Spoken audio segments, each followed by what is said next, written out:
नमस्कार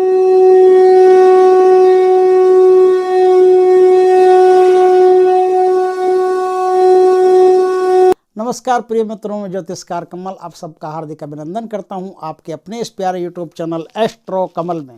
दोस्तों, आज हम बात करेंगे एक ऐसी साधना के बारे में जो कई सालों से मेरे पास है। मुझे पता है इस साधना के बारे में अच्छी तरह से, लेकिन मैंने एक वीडियो सिर्फ दिया ज़ाहिरा परी का, क्योंकि ज़ाहिरा परी क्या है, छोटी सी बच्ची है, उसको आप दर्शन भी हो जाएंगे, उसको देख भी लोगे ज़ाहिरा परी को ना, तो आपके मन में किसी प्रकार का कोई उद्वेग भाव वगैरह नहीं आएगा और उसको देख भी लोगे तो एक बेटी जैसी फीलिंग आएगी उसको देखते ही। तो उस साधना में कोई खतरा नहीं है, कोई डेंजर साधना नहीं है, और वो भी मीठा मीठा अगर परी सिद्ध हो गई तो आपको अच्छा फल देगी। इसलिए मैंने एक ही साधना दी खाली अपने चैनल पर, वो ज़ाहिरा परी की दी। बाकी परियों के बारे में जितनी अच्छी तरह से ज्ञान है मुझे, वो मैंने एक भी साधना आज तक यूट्यूब पर नहीं दी। तो जुए सट्टे की नहीं दी, दूसरी मैंने परी की साधना नहीं दी, क्योंकि मैं जानता हूँ साधना देने से आदमी क्या होता है, सीधा साधना करने बैठ जाएगा, थोड़ा भगवान को मुंह दिखाना है ऊपर, सीधा बैठ जाएगा और उसको कल को कोई नुकसान हो जाएगा तो हमारे लाभ के लिए नहीं, रुपया कमा लो बस, चैनल चल गया, पैसा आ गया, व्यूअर मिल गए, रुपया कमा लो, इससे कुछ नहीं। ऊपर परमात्मा को मुंह दिखाना पड़ता है। अगर किसी को कुछ हो गया, कुछ बुरी फटकार लग गई, हमारे एक मित्र हैं जो बहुत अच्छे तांत्रिक हैं, गाज़ीपुर के रहने वाले प्रोफेसर हैं, वो पुस्तकें भी उनकी हैं मार्केट में आई हुई, तो वो उनका नाम है इंद्रपाल जी राणा। वो एक बात को कहते हैं कि देखो, अगर शरीर चला गया तो वापस आ जाएगा, शरीर अगर घट गया बीमारी से तो उसको कसरत वसरत करके, योग प्राणायाम करके कैसे भी ला सकते हो। धन चला गया तो कमाई कर सकते हो, लेकिन अगर मानसिक विक्षेप इन साधनाओं से हो गया तो कोई डॉक्टर दुनिया का ठीक नहीं कर सकता। एक बार गड़बड़ हो गई फिर कोई डॉक्टर ठीक नहीं कर सकता। इसलिए इन साधनाओं को बड़ी ही समझ करके फिर इनमें घुसना चाहिए। इतना जल्दबाजी नहीं करनी चाहिए कि 6 मिनट का वीडियो चाहिए, 7 मिनट में सब बात बता दे, काम खत्म। नहीं, वीडियो अगर आधे घंटे का भी है तो भी आपको देखना चाहिए, पूरा देखना चाहिए, क्योंकि ये ऑथेंटिक जानकारी है, प्रमाणिक जानकारी है, जो आपके पास हो, उसके अनुभवों सहित हो, तो ही ये वीडियो आपके, तो ही ये साधना आपके काम की हो सकती है। वरना ऐसी साधनाएं जो लुभावनी खाली चैनल चलाने के लिए साधना दे रहे हैं, उनका कोई अर्थ नहीं है। फिर वो तो ये समझ लो कि एक तरह से आदमी को उस क्षेत्र में धकेल करके धक्का दे रहे हैं, खाई में जाओ बेटा कूद जाओ। तो मैं तो ऐसा नहीं कर सकता। मैं तो जो साधना दूंगा पूरी प्रामाणिकता के साथ दूंगा, और गुरु के सानिध्य की पहले बात कहूँगा कि कोई भी ऐसी साधना हो गुरु के सानिध्य के साथ ही करनी चाहिए, बिना सानिध्य के नहीं करनी चाहिए। सरल दिखती साधना कितनी खतरनाक हो सकती है ये पता नहीं। आज हम जिन्न परी के बारे में बात करते हैं। जिन्न परी कौन है, कैसे पैदा हुई, कैसे इसकी साधना होती है, साधना में क्या चाहिए, साधना के बाद क्या चाहिए, इसके अनुभव क्या हैं, पहले सबसे पहले किसने साधना की, उसके बारे में बात करते हैं। दोस्तों, बंबई कल्याण मुद्रणालय के एक प्रकाशन से, कल्याण के प्रकाशन से एक 1934 में किताब छपी। किताब छोटी सी पुस्तिका थी, बहुत थोड़े से पन्ने थे, 100 से भी बहुत कम पन्ने थे, 68 करीब पन्ने थे। इस किताब में दोस्तों 8 परियों का और एक सूफी संत है बुल्ले शाह फकीर, उनका बड़ा अच्छा जिक्र था। उसमें जिन्न परी के बारे में अच्छा वृतांत लिखा हुआ है और पूरी बात उसमें लिखी हुई है, बारीक से बारीक जानकारी उस किताब में लिखी हुई थी। वो किताब 1934 में छप करके उसके कुछ पार्ट बाहर आए कि उस पुस्तकालय में, उस मुद्रणालय में आग लग गई। भीषण आग लगने से उसका सारा डॉक्यूमेंट, मशीनें सब खराब हो गई, डॉक्यूमेंट सारे जल गए, मशीनें खराब हो गई बुरी तरह। उसके बाद वो मुद्रणालय बंद हो गई। बाद में वो चली ही नहीं कभी मुद्रणालय। वो जो प्रकाशक था, उस प्रकाशक ने वहीं से ताला ठोक दिया। उसके बाद में उसने काम धंधा ही दूसरा कर लिया, उसने काम धंधा बंद कर लिया। तो इसकी जो प्रतियां हैं, कुछ यदा कदा कुछ विद्वानों के पास आपको इसकी प्रति मिल सकती है, ओरिजिनल प्रति उन्हीं के पास मिल सकती है जो पहली बार छपी, और कुछ ही प्रतियां बाहर निकली थी, बस वही बिक गई। उसके बाद में कोई प्रति उसकी बिकी नहीं। उन प्रतियों में एक साधना जिन्न परी की साधना है। वो साधना बड़ी जोरदार साधना है, तगड़ी साधना। उस साधना के बारे में वो लिखते हैं कि 19वीं शताब्दी में जिन्न परी की साधना, ये जो लेखक थे ये उमंग देव मिश्र थे, उत्तर प्रदेश के। उन्होंने इसकी पूरी संपूर्ण जानकारी विधि विधान सहित उसमें लिखी थी। तो उमंग देव जी लिखते हैं कि भारत में 19वीं शताब्दी में सबसे पहले इस साधना को करने वाले व्यक्ति का नाम था सत्यनारायण जी बहल। सत्यनारायण जी बहल ने सबसे पहले इस साधना को किया था।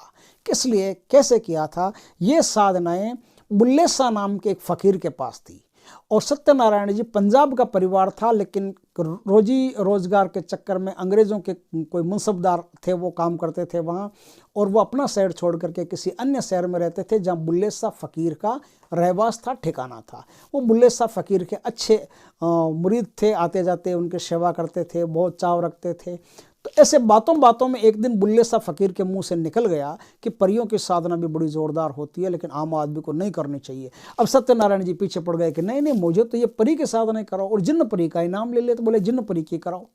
तो उन्होंने सत्यनारायण जी को जिन्न परी की साधना ज़बरदस्ती उन्होंने मांगी कि मुझे दो ही दो, हर हालत में देना ही पड़ेगा, ऐसे करके ज़बरदस्ती हट करके ले ली। तो बुल्ले शाह ने कहा कोई बात नहीं, आप ये साधना करो। इस साधना को उस पुस्तक के अनुसार 4 तरीकों से किया जाता है और 4 प्रकार के इसके मंत्र हैं। 4 विधियां, 4 प्रकार के मंत्र हैं। मूल जो मंत्र है अरबी का, वो किसी को भी नहीं मिलता और पढ़ने में भी नहीं आता, क्योंकि उस किताब की जो प्रति मिली, उस प्रति में वो अरबी का मंत्र अरबी में भी इतना धुंधल का पड़ गया है कि साफ साफ उसको कोई पढ़ भी नहीं सकता। बाकी जो उर्दू के मंत्र हैं, बाकी जो इंडिया और उसकी संस्कृति को मिला करके जो मंत्र बने हैं, वो मंत्र उसमें 3 मंत्र उसमें है बाकायदा, और 3 विधियां उसमें बाकायदा दी हुई है। एक 33 दिन की विधि है, एक 42 दिन की विधि है, और एक 1 दिन की विधि है। ये 3 प्रकार की विधियां, तीनों प्रकार के अलग अलग मंत्र उसमें बाकायदा दिए हुए हैं। जिन्न परी की साधना करने से पहले जिन्न परी का परिचय होना जरूरी है कि है कौन, क्योंकि जिन्न परी आम परियों से अलग है। आम 7 महत्वपूर्ण परियों से जिन्न परी अलग है। जिन्न परी की जिसने साधना की, उसको उससे संबंधित कुछ विशेषताएं जानकारी रखनी होगी अपने दिमाग में। जो भी उस साधना में विशेष चीजें हैं, उनको जानकारी पहले कर लें, तभी इस साधना को करें। दोस्तों, एक सूफी संत थे, बड़े गजब के सूफी संत थे। उनका नाम था सैयद कमाल खान सूफी संत। सैयद कमाल खान सूफी संत, एक स्थान पर उनका मन आ गया कि तपस्या करेंगे, साधना करेंगे परमात्मा की, वो अल्लाह की जो भी सूफी साधनाएं होती है, बोले सूफी साधना करेंगे। तो उन्होंने उस स्थान का चयन कर लिया और चयन करके वो वहाँ चले गए। वहाँ चले गए तो वहाँ पहले से एक जिन्नात रहता था, अजाजिल नाम का। वो जिन्नात सूफी संत को वहाँ देखते ही कहता कि बाबा आप यहाँ क्यों आए भाई, ये तो मेरा स्थान है। बोले मेरा तेरा क्या होता है यार, तू भी खुदा का बंदा है, हम भी खुदा के बंदे हैं, बस खुदा का नाम लेना है, जगह अच्छी लगी आ गए। अब आ गए तो तुझे बिठाना तो पड़ेगा। तो अजाजिल क्या है, अजाजिल की आदत थी, वो लड़कियों की तरह बात करता था, नानू कर करके ऐसे ऐसे ऐसे हाथ हिला करके, ठुमके कर करके बात करता था। ये कमाल खान जी उसको देख करके हंसने लगे। बोले तो जिन है कि लड़की है, कोई जिन है कि परी है? बोले तो है क्या, जिन है कि परी है? लेकिन थोड़ा उग्र भी था। बोले परी कैसे हो, जिन हो? बोले रुको, तुम परी हो, तुम जिन नहीं हो। कमाल खान जी ने उसके 2 टुकड़े कर दिए, शरीर के 2 टुकड़े कर दिए। तो एक भाग के तो परी बन गई, एक भाग का जिन्न बन गया। उसी दिन से ये जो जिन्नात है, ये जिन्नात परी के रूप में रहता है। ये परी का रूप धारण कर लिया और परियों के लोक में वो चला गया। उस दिन से इसका नाम जिन्न परी है। ये जो साधना है, मुद्रणालय के उस प्रति के अनुसार इस साधना को कई तरीकों से किया जा सकता है। मैंने बताया, आज जो मैं तरीका बताऊंगा वो इजी भी है और 33 दिन का तरीका है, 33 दिन का अमल है, 33 दिन का चिल्ला है। इस प्रकार को इस साधना को करने से वाकायदा बेशक निसंदेह जिन्न परी सामने आती है और साधक को वरदान दे करके जाती है, और जिन्न परी के बहुत सारे काम होते हैं वो आराम से कर सकती है। किसी का भूत प्रेत टोना टोटका निकालना हो, कोई ज़मीन का धन निकालना हो, किसी की बीमारी को ठीक करना हो, जिन्न परी के लिए कोई भी काम मुश्किल नहीं है। धन दौलत पैसा वैसा सब कुछ जो चाहिए इंसान को, वो सब उसकी भौतिक आवश्यकताएं पूरी कर सकती है। दुश्मनों से निपटना हो तो, ये करना हो तो, वो करना हो तो, 50 काम ऐसे हैं जो उनको बस आप निवेदन कर दो कि देवी मेरा ये काम कर दो, तो वो तुरंत ये काम कर देगी। जिन्न परी की साधना में सत्यनारायण जी को कैसे बिठाया। सत्यनारायण जी 19वीं शताब्दी के पहले आदमी थे जो अंग्रेजों के नौकर थे और उन्होंने बुल्ले शाह बाबा से इस साधना को लिया था। बुल्ले शाह बाबा से इस साधना को लेकर के वो साधना में बैठे थे। ये साधना दोस्तों नौचंदी जुम्मेरात शुक्रवार के दिन होती है और शुक्रवार के दिन से ही इस साधना को शुरू किया जाता है। इस साधना को शुरू करने के लिए कुछ खास बातें, उनका खास ख्याल रखना पड़ता है। एक तो इस साधना में जब आप बैठो उसके पहले आप पानी में गुलाब जल डाल करके या फिर गुलाब के फूल डाल करके और कुछ देर उनको रहने दो ताकि फूल और जल थोड़ा घुल मिल जाए और खुशबू जो है जल में हो जाए। उस जल से स्नान करोगे, बहुत बढ़िया क्वालिटी का उबटन हो, बहुत बढ़िया क्वालिटी का इत्र आपके पास हो, वो सब लेके आना चाहिए। भारत में टॉप नंबर की चीज़ है, वही लाना चाहिए। साबुन भी लाओ तो बहुत बढ़िया क्वालिटी की साबुन जो खुशबूदार है, एकदम महकदार, जिसको लगाते तन मन महकने लगता है, ऐसी साबुन होनी चाहिए। ऐसा उबटन होना चाहिए, कुछ भी ऐसा हो जिसमें खुशबू आए ज़बरदस्त, ऐसी खुशबू वाली भीनी भीनी मस्त मस्त खुशबू वाली आप उबटन ला करके और स्नान में ये सब यूज़ करोगे। स्नान करते समय आपको एक अमल है वो लगातार दोहराते रहना पड़ेगा। उस अमल को लगातार दोहराते रहने से अपने आप आपके भीतर वो शक्ति पैदा होगी जिससे परी आपके सामने ठहर सके। नहीं तो आदमी और परी का जब संयोग होता है ना तो आदमी थोड़ा कच्चा पड़ जाता है और कच्चा पड़ने से उसकी साधना फेल हो जाती है। तो उस पुस्तक के अनुसार उस समय स्नान करने से, रात को 10 साढ़े 10 बजे स्नान कर लेना, तो उस समय स्नान करते समय आपको या फजर या फंतसीर इस अमल का बार बार रिपीटेशन करना पड़ेगा, दोहराना पड़ेगा, रिपीट करना पड़ेगा, चैंटिंग करना पड़ेगा। स्नान करते समय आपको ये सब करना पड़ेगा। इससे आपके अंदर शक्ति पैदा होगी। अब क्या है, आपने स्नान तो कर ली, स्नान करने के बाद में जब तक आपका शरीर पूरी तरह सूख नहीं जाए तब तक आप साधना स्थल पर नहीं जाओगे और बालों में तेल नहीं लगाओगे। बालों में तेल पूरी तरह से बाल सूख जाए फिर लगाना है। रात को 12 बजे, ठीक 12 बजे साधना आपकी शुरू होगी। 10 बजे आपको स्नान वान कर लेनी है। 2 घंटा आपके पास बचता है। 2 घंटे में आपका शरीर पूरी तरह से सूख जाएगा या आप सुखा सकते हो। पूरी तरह शरीर सूखने के बाद भी, क्योंकि इस साधना में बाकी परियों की साधना जल से संबंधित होती है, पानी से संबंधित होती है, लेकिन जिन्न परी की साधना में पानी की एक बूंद कहीं नहीं आती। इस बात का ध्यान रखना। जिन्न परी की साधना में पानी की एक बूंद नहीं आती। तेल लगाओगे तो बाल सूखा। जिन्न परी की साधना में जो आप भोजन करोगे ना, उस भोजन की एक खासियत है। जिन्न परी की साधना में आप जो कोई भी भोजन करो, इसमें मांस मदिरा इन सब का तो है ही कि ये नहीं कर सकते आप। जब तक आपका चिल्ला चलता है, साधना चलती है, तब तक कोई भी बुरा काम नहीं कर सकते। किसी भी स्त्री को माँ बहन की दृष्टि से देखना पड़ेगा और 1 महीने पहले से ब्रह्मचर्य का पालन आपको शुरू कर देना पड़ेगा, और वो भी कठोर ब्रह्मचर्य का। किसी के साथ लड़ाई नहीं कर सकते, किसी से जोर से बात नहीं कर सकते। आपको सब जो साधना के नियम होते हैं वो नियम आपको फॉलो करने पड़ेंगे। लेकिन इस साधना में जो भोजन होता है, उस भोजन में थोड़ी सी खास बात है। जब भी आप भोजन करो, 2 समय कर सकते हो, 3 समय कर सकते हो, 4 समय कर सकते हो, कोई भोजन का ऐसे प्रतिबंध नहीं है इसमें। लेकिन साधना जब आप करते हो तो उस समय रात को कम भोजन करना चाहिए और ऐसा भोजन करना चाहिए जो सुपाच्य हो, ताकि आपको साधना में नींद वगैरह नहीं आए। इसलिए थोड़ा सा इसको ध्यान में रख करके साधना करनी चाहिए।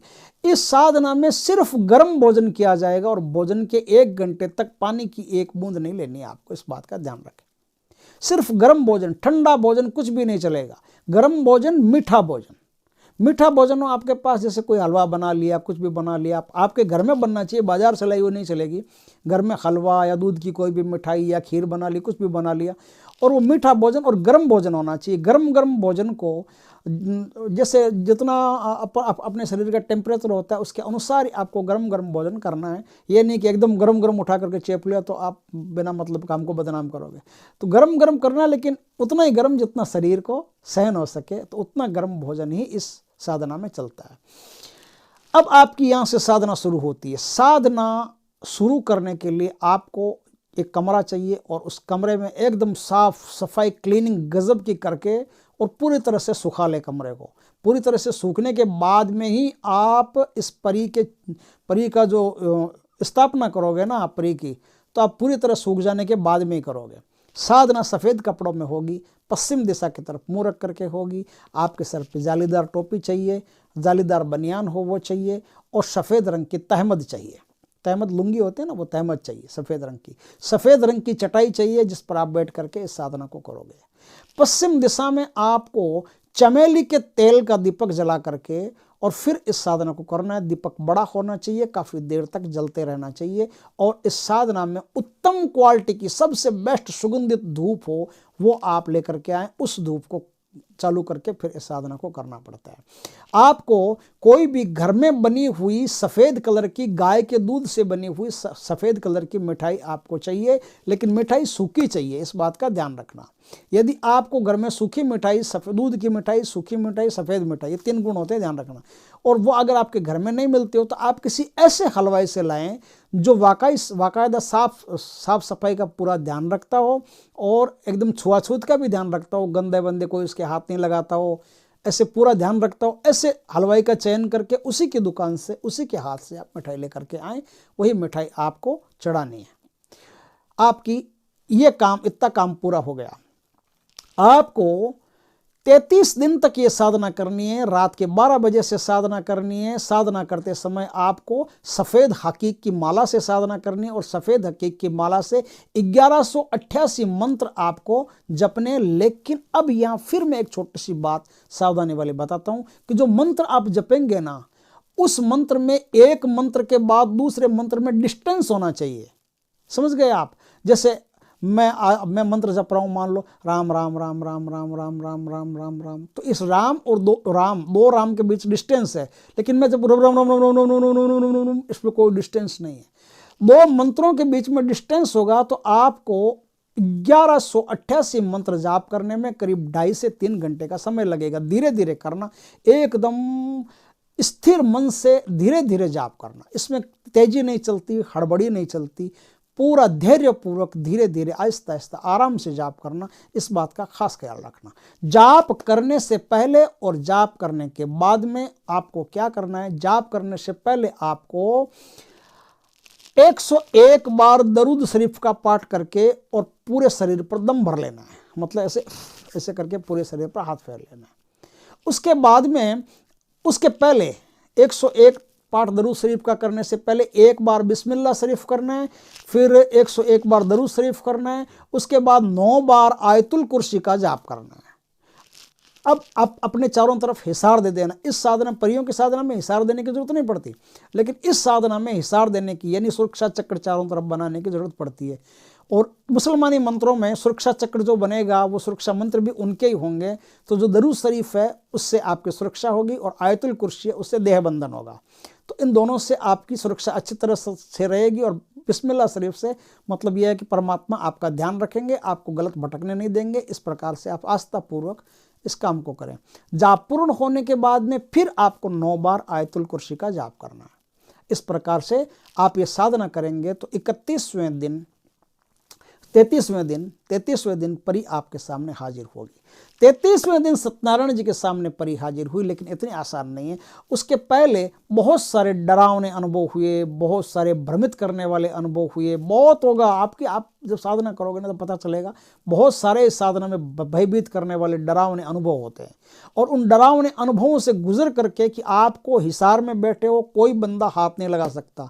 और एक बात का खास ख्याल रखें कि जब तक साधना पूरी नहीं हो, अपना हिसार यानी सुरक्षा चक्र को तोड़ करके बाहर निकलने की गलती कभी मत करना। अगर इस गलती को कर दिया आपने तो मुश्किल हो जाएगी, फिर हो सकता है कि बचना ही मुश्किल हो जाए। इस प्रकार से आप साधना करोगे।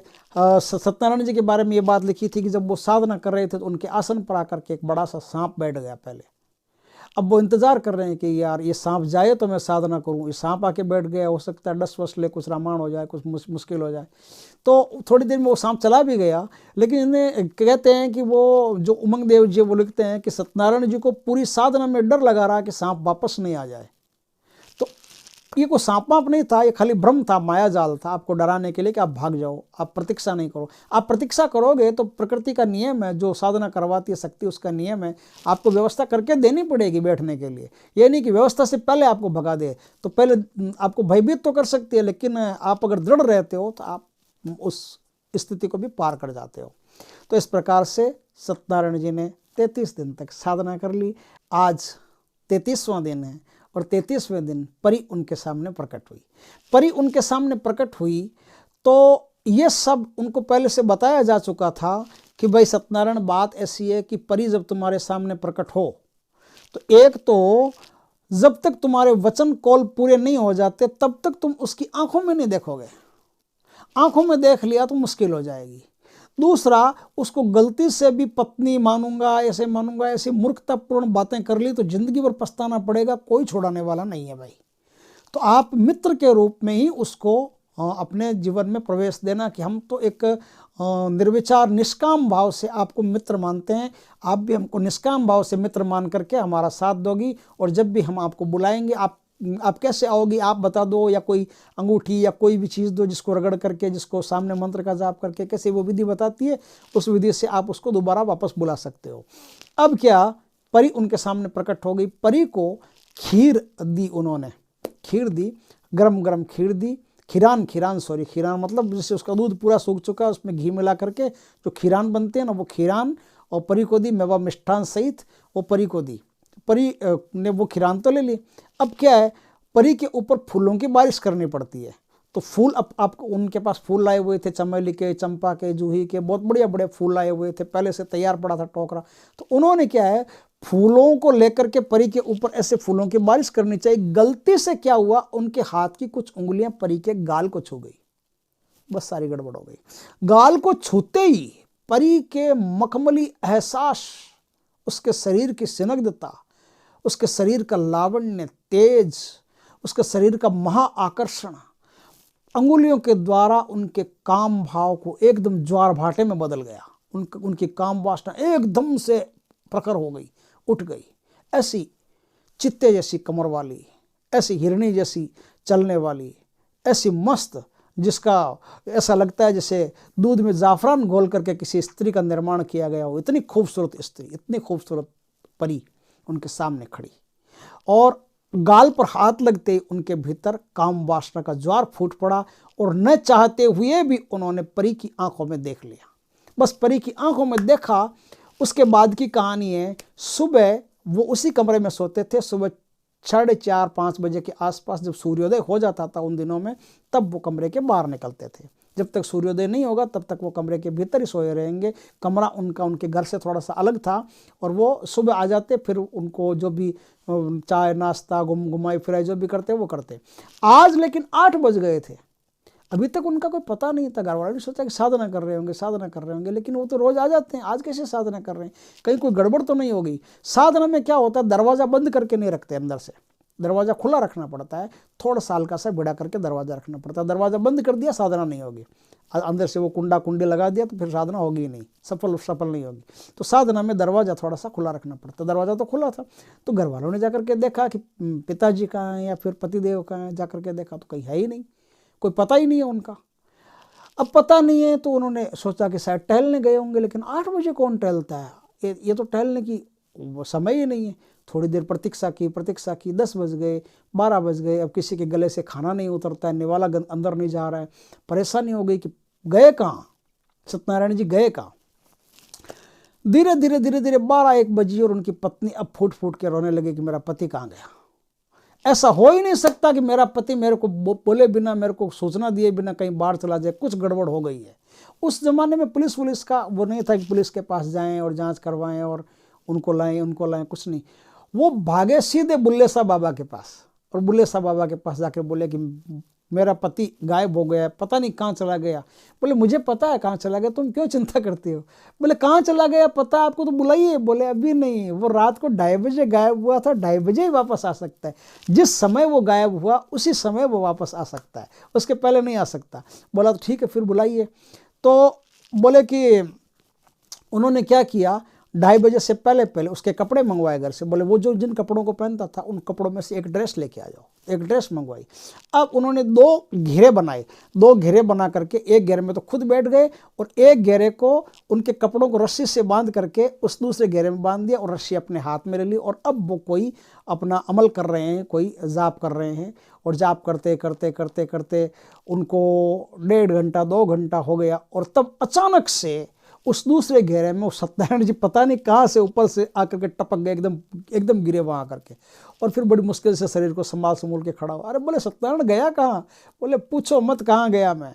बोले कहाँ गया बताओ तो सही। तो उन्होंने बताया, उस पुस्तिका में ऐसा लिखा हुआ है कि सत्यनारायण जी ने अपना अनुभव बताया कि मैंने गलती से परी की आंखों में देख लिया, आंखों में देखते ही मैं सम्मोहित हो गया, और सम्मोहित होने के बाद में परी ने मुझे कहा कि हिसार से बाहर आओ। मैं हिसार से बाहर चला गया। हिसार से बाहर जाने के बाद में परी मुझे अपने लोक में ले गई, और वहाँ मुझसे क्या क्या नहीं करवाया। इन 24 घंटों में मुझे नींद नहीं लेने दी, इतनी मेरी हालत ख़राब कर दी। झाड़ू पोछा करो, ये करो, वो करो, इधर का काम करो, उधर का काम करो, जैसे कोई खतरनाक दुश्मन को नौकर बना ले उससे काम करवाते हैं ना, उसी तरह से मुझसे इतनी मेरी बुरी गत की, मारा पीटा करना, मेरे साथ गाली गलौज करना, परियों ने क्या क्या किया पूछो मत, फुटबॉल बना के रख दिया।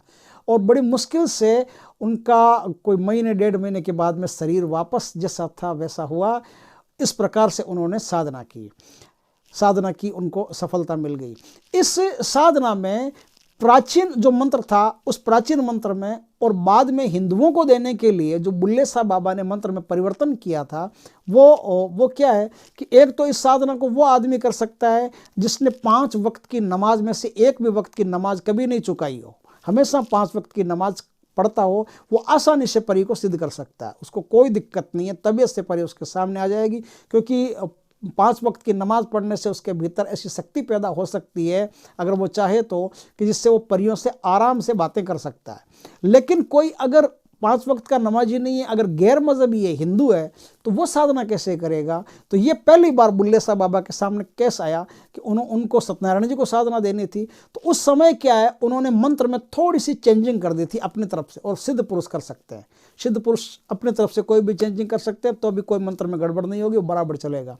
तो ये जो आज मंत्र मैं बता रहा हूं, ये मंत्र प्राचीन कैसे था और अभी कैसे? प्राचीन ये मंत्र था रब्बे इन्नी इस्ता बुन्ने फंतसीर, रब्बे इन्नी इस्ता बुन्ने फंतसीर, ये प्राचीन मंत्र था। और उसके बाद में जो बाबा ने चेंजिंग कराई, बुल्ले साहब बाबा ने, वो चेंजिंग करा करके इस मंत्र को बनाया रब्बे इन्नी मंगल बुन्ने फंतसीर। ये हिंदुओं के लिए बना दिया कि आप हिंदू या कोई भी अन्य धर्म का अगर सिद्ध करना चाहे तो वो इस मंत्र का प्रयोग कर सकता है। तो उनके लिए मंत्र बनाया रब्बे इन्नी मंगल बुन्ने फंतसीर। इस प्रकार से ये पूरा प्रकरण है, पूरी साधना है। आप चाहो तो इस साधना को करके अपने जीवन को अच्छा बना सकते हो, लेकिन बिना गुरु के इस साधना को करना बड़ा हानिकारक है, और बिना ब्रह्मचर्य के इस साधना को करना हानिकारक है। वज्र वैरोचनी की सिद्धि होती है।